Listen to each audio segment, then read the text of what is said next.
Olá! Hoje, nosso olhar se aprofunda nos capítulos 7 a 10 do livro de Esdras. Vamos acompanhar uma narrativa impressionante sobre uma missão de restauração nacional que se depara com uma profunda crise espiritual e culmina num arrependimento que redefine o curso de todo um povo. É uma história sobre liderança, fé e uma obediência radical a Deus.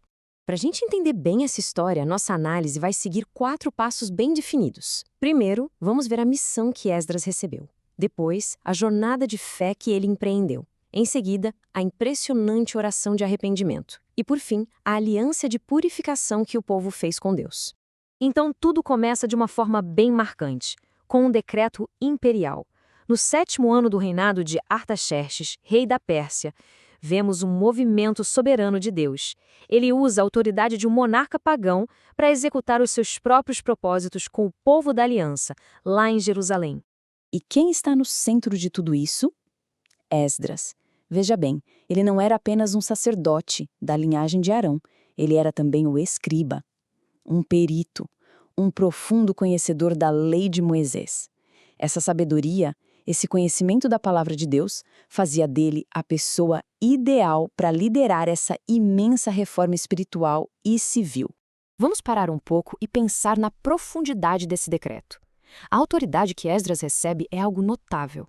Um rei pagão não só autoriza o retorno, mas o comissiona para estabelecer toda a estrutura de juízes de Judá com base na lei de Deus. Fica muito claro que aqui tem a mão soberana do Eterno agindo no coração dos governantes.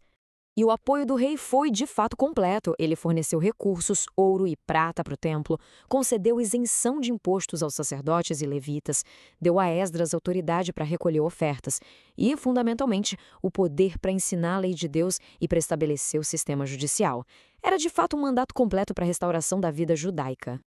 Pois bem, com o decreto do rei em mãos, a missão entra na sua segunda fase, a jornada.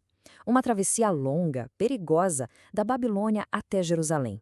E essa viagem se tornaria um profundo teste de fé e de confiança em Deus. E essa não foi uma jornada solitária de forma alguma. Esdras reuniu os chefes das famílias e milhares de homens com suas esposas e filhos responderam ao chamado. O que a gente vê aqui é só o começo da lista, mas já ilustra o tamanho do compromisso e da coragem daquele povo, que deixou a segurança da Babilônia para trás para reconstruir sua pátria. E isso, claro, nos leva a uma questão bem prática, bem crucial. A caravana não levava apenas pessoas. Levava também uma quantidade enorme de ouro e prata, ofertas destinadas ao templo. Como proteger toda essa riqueza numa rota conhecida por ser cheia de inimigos, sem a proteção de um exército? Esdras se viu diante de 2 opções. A primeira era o caminho da prudência humana, simplesmente pedir ao rei uma escolta militar. A segunda era o caminho da fé declarada, confiar inteiramente na proteção daquele Deus sobre quem ele mesmo tinha testemunhado ao rei. Esdras escolheu o caminho da fé. Ele proclamou um jejum, buscou a Deus e demonstrou que sua confiança não estava em cavalos ou cavaleiros, mas no Senhor. Depois de uma jornada bem-sucedida, sob a proteção de Deus, eles finalmente chegam a Jerusalém. Mas a celebração é interrompida de forma abrupta. Esdras se depara com uma crise espiritual tão grave que ameaçava destruir todo o propósito da sua missão. É aqui que a narrativa chega ao seu clímax.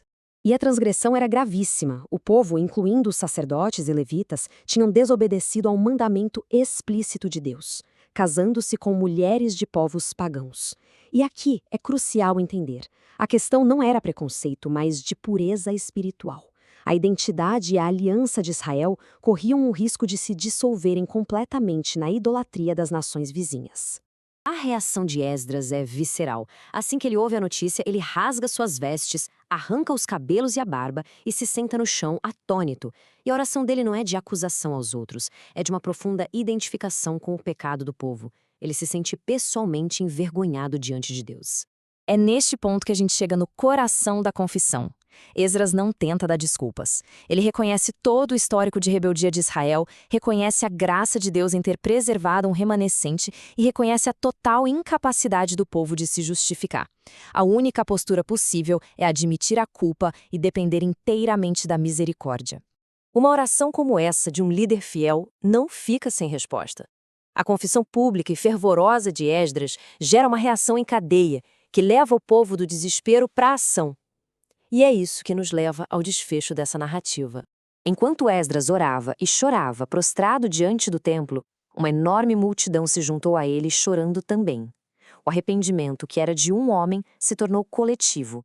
A dor pelo pecado abriu caminho para uma decisão firme: fazer uma nova aliança com Deus e consertar o que estava errado.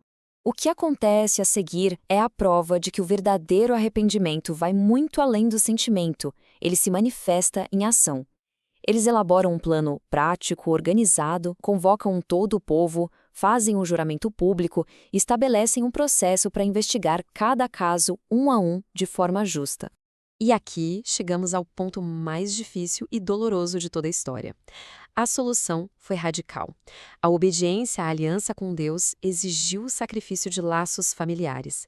Foi um ato extremo, sem dúvida, mas que demonstra a seriedade com que eles trataram o pecado e a importância que deram a preservar a identidade espiritual da nação para as futuras gerações. E no fim, a história de Esdras nos confronta com uma pergunta que ecoa até hoje.